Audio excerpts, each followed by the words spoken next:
Si vous êtes comme beaucoup d'enseignantes, et je l'étais également, je plaide coupable, vous avez probablement au moins une étagère remplie de livres de pédagogie.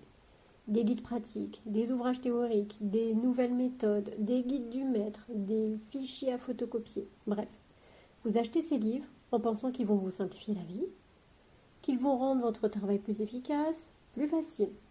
Vous espérez sûrement que ces livres vous permettront de préparer vos cours plus rapidement, de mieux gérer votre classe et au final d'améliorer votre bien-être. Moi, je pensais également que ça rendrait mes élèves tellement plus performants, que je deviendrais tellement une meilleure personne grâce à toutes ces nouvelles méthodes. Mais soyons honnêtes, est-ce que ça marche vraiment? La vérité, c'est que souvent, ces achats ne font que renforcer une tendance qui est déjà bien ancrée. Celle qui est de mettre sa vie professionnelle au centre de tout. Moi, je sais que chaque année, je dépensais un gros budget conséquent à tout ce qui touchait à ma classe. C'était une discussion qui était compliquée à avoir avec mon mari, honnêtement, parce qu'il ne comprenait pas que je doive dépenser de l'argent pour travailler. Mais il y avait vraiment deux choses en moi. Il y avait à la fois, ça venait de cet espace de j'adore fouiner des nouveaux livres, je suis une lectrice déjà aguerrie, donc j'adore fouiner de nouvelles méthodes, j'adore trouver un nouveau bouquin, c'est passionnant en fait de se plonger dans quelque chose de nouveau. Et à la fois, il y avait ce côté où il faut que je sois à la page, c'est vraiment ce qui va m'aider à être une meilleure enseignante. Donc il y avait à la fois un plaisir personnel et il y avait également un côté il faut que je le fasse, je dois le faire parce que ça va m'aider. Je pouvais investir des grosses sommes, notamment dans les matières, en tant que professeur des écoles, dans les matières qui étaient tellement moins fluides pour moi. Par exemple, en sciences, en sport, en musique. Je me souviens des dernières choses que j'ai pu acheter, mais c'était des sommes assez faramineuses quand même. Oh, vraiment. Mais ce qui peut se passer, c'est que avec tous ces magnifiques achats, on se plonge dans ces livres, on va passer des heures à appliquer les conseils, à remettre en forme nos fiches de prep, à recommencer tout un tas de choses, et finalement, on finit par y consacrer encore plus de temps et d'énergie que ce qu'on avait avant avec, entre guillemets, l'ancienne méthode. Donc au final, l'achat qui devait nous faire gagner du temps et de l'énergie nous a fait perdre de l'argent, du temps et de l'énergie. Ce que je veux dire ici, c'est absolument pas que ces livres sont mauvais ou inutiles. Loin de là. Ils peuvent être vraiment intéressants et enrichissants. Je me souviens des dernières méthodes. Les 3 dernières années, j'étais en maternelle et j'étais une fan des livres Access Édition. Je me souviens des derniers bouquins que j'ai achetés, ils étaient géniaux, clairement, j'adorais. Mais ce qu'il y a, c'est que ça pouvait m'enfermer dans une logique où finalement mon métier d'enseignante prenait toute la place. J'investis de l'argent, j'investis du temps, j'investis de l'énergie dans ces livres en espérant que ça va me permettre de mieux équilibrer ma vie pro et perso. Mais souvent, c'est le contraire qui se produit. Alors pourquoi ça? Parce que ça va nous inciter à mettre l'accent sur notre vie professionnelle, encore une fois, au détriment de notre vie personnelle. C'est-à-dire qu'on va chercher encore et toujours des solutions pour améliorer notre travail, sans prendre en compte que parfois, la vraie solution, c'est de déconnecter, de lâcher prise et de venir nourrir notre vie en dehors de la classe. Il y a une phrase qui m'est venue il y a quelque temps et que j'ai beaucoup aimée, que je garde et que j'ai partagée dans mon groupe, c'est « plus de vie nourrit la classe, plus de classe tue la vie ». Qu'est-ce que ça veut dire? Pour moi, ça veut dire que pour être une bonne enseignante, pour être vraiment épanouie dans son métier, on a besoin de vivre pleinement notre vie personnelle. Plus vous serez épanoui en dehors de l'école, plus vous aurez de l'énergie, de la créativité, de l'enthousiasme, de l'écoute, de l'attention, de l'empathie à apporter en classe. A l'inverse, si on passe trop de temps à se concentrer sur le travail, à lire des bouquins de pédagogie, à préparer des cours parfaits. Le risque, et c'est plus qu'un risque, c'est de s'épuiser. C'est même de plus en plus une réalité. Et au final, on n'a plus rien à donner à ses élèves, et encore moins à soi-même. Parce que dans la logique, moi, les personnes avec qui je travaille, ce sont la plupart du temps des mamans, donc elles donnent tout à leur classe, à leurs enfants, à leur vie de famille, et pour elles, il ne reste plus rien. Ce sont des enseignantes extraordinaires, des mamans extraordinaires, mais par contre, pour leur vie de femme, il ne reste plus rien. Alors, quelle est la solution ? Pour moi, ce qui est important, c'est d'investir dans sa vie personnelle autant que dans sa vie professionnelle. L'important, c'est de trouver un équilibre. Moi, par exemple, j'investissais énormément pour ma classe. Par contre, je n'investissais pas en vêtements, je n'investissais pas en coiffeur, je n'allais pas me faire masser. J'allais chez l'ostéo pour me faire remettre le dos parce que j'avais mal au dos. Mais les trucs plaisir, je vais prendre du temps pour moi, je vais aller me faire un hammam, un jacuzzi, enfin j'en sais rien.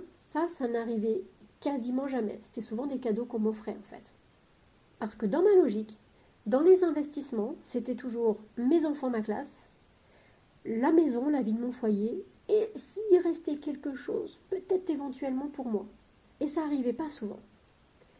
Et souvent, mes accompagnements commencent comme ça. C'est d'abord, on va remettre les choses à leur place, et souvent, même tout le temps en fait, très clairement, c'est de remettre la vie personnelle en avant. C'est-à-dire de revenir à un épanouissement personnel. Pourquoi ? Parce que la plupart, très certainement d'entre vous qui m'écoutez, vous avez déjà des compétences.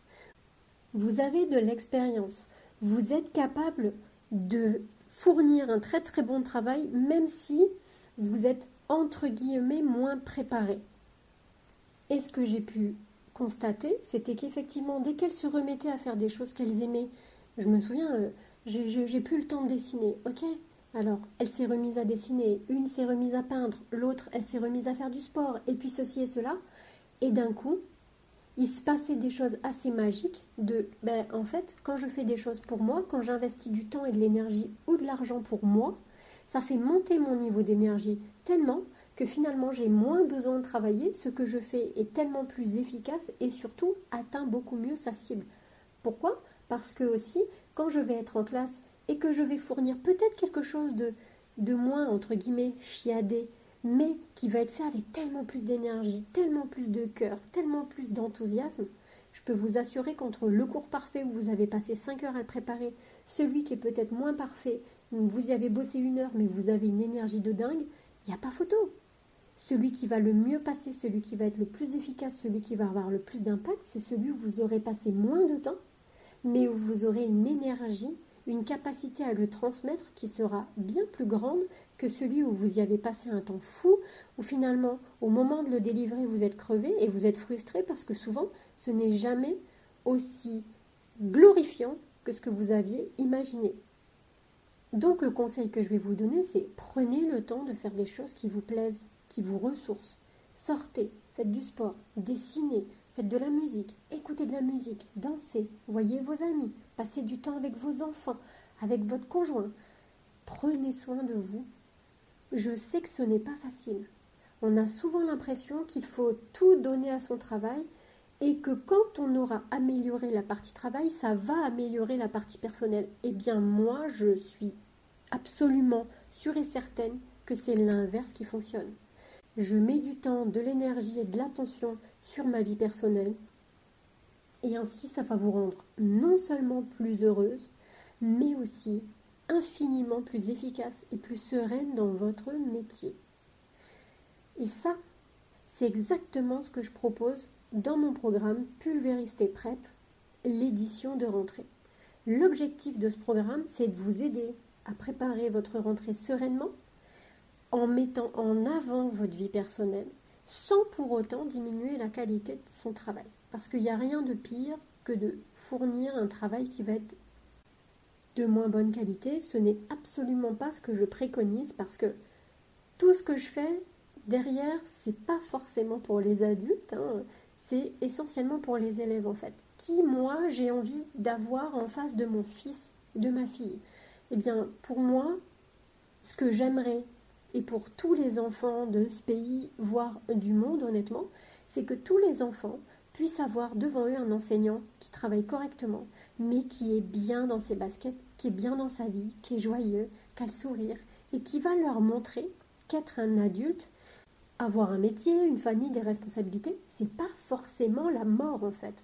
Parce que si on regarde ce que voient nos enfants, ce qu'ils voient de nous, ce sont des adultes qui sont épuisés, qui se plaignent, oui, il faut travailler, oui, c'est dur, mais ça ne leur donne pas du tout envie d'être adulte. Mais quel est l'exemple qu'on leur donne? Moi, j'ai envie qu'on leur montre l'exemple où, oui, on a un boulot, oui, on a une maison, oui, on a une famille, mais la vie, c'est fun en fait. On fait des trucs qui nous plaisent, on aime ce qu'on fait. Et si on l'aime plus tant que ça ce qu'on fait, on est capable de trouver des pistes d'amélioration telles que d'aller bosser n'est pas une souffrance, jusqu'à ce que peut-être on puisse avoir la possibilité de faire autre chose sans aller jusqu'à se bousiller la santé, faire des burn-out, des dépressions et des choses pour lesquelles ça met des mois ensuite à revenir à une vie plus ou moins normale. Donc l'idée de ce programme, c'est oui, c'est possible de bien faire son travail sans s'oublier. Alors, si vous êtes fatigué de passer vos journées là, vos dernières journées de vacances à plancher sur vos cours, si vous avez envie de retrouver un équilibre entre votre vie pro et perso, je vous invite à rejoindre le programme. Vous verrez, ça change tout. C'est un programme où il y a à la fois des ressources pour toute l'année, il y a des ressources spécifiques pour la rentrée. Vous y retrouverez aussi tout le contenu qui avait déjà été créé pour la fin d'année, donc vous pourrez aussi anticiper cette période extrêmement charnière.